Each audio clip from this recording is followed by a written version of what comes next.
दुहेरी टोल वसुली प्रकरणी नवी मुंबई मनसेची वाशी टोल नाक्याला भेट।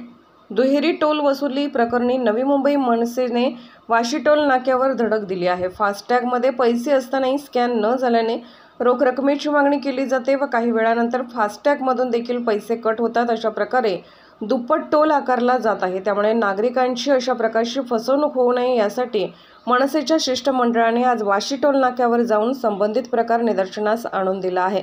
निवेदन देऊन असे प्रकार थांबवण्याची मनसेने विनंती केली आहे। सोशल मीडियाच्या इन्फ्लुएन्सर आहेत अंकिता वालावलकर, त्यांना कोकण आर्ट गर्ल म्हणून त्या इंस्टाग्रामला असतात किंवा यूट्यूबला असतात। काही दिवसांपूर्वी त्या मालवणवरून मुंबईला जाताना वाशी टोलवरून त्यांचा फास्टॅग स्कॅन झाला नाही, ज्याच्यामध्ये बॅलन्स होते 2000 रुपये आणि त्यांच्याकडून कॅश रोखीने टोल प्लाझाच्या कर्मचाऱ्यांनी पैसे मागितले।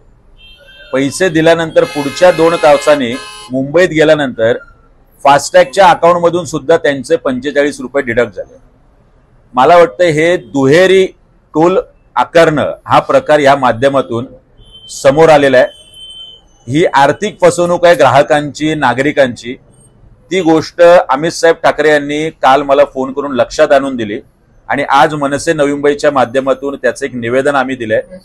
जर बॅलन्स आपल्या फास्टॅग मध्ये असेल तर आपल्याकडून रोखीने पैसे न घेता तात्काळ वाहन सोडलं पाहिजे आणि नंतर तुमच्या बॅलन्स अमाउंट मधून पैसे डिडक्ट केले पाहिजे असा शासन निर्णय सांगतो।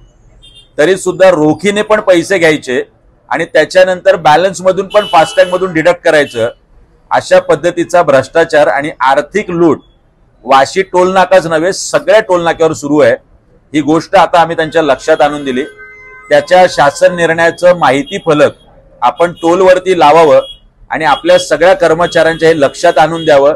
जर बॅलन्स असेल तर आपण लोकांकडून पैसे न घेता वाहन सोडलं पाहिजे। या नियमाची त्यांनी पायमल्ली केली। आज आम्ही तो फलक लावायला सांगितलंय। आचारसंहिता आहे, निवडणूक आहे, शांततेने निवेदन आम्ही दिलेलं आहे। मात्र जर या घटना घडत असतील तर मनसे आपल्या पद्धतीने निश्चितपणे टोल मॅनेजमेंटला याचं उत्तर देईल। लोकनायक न्यूज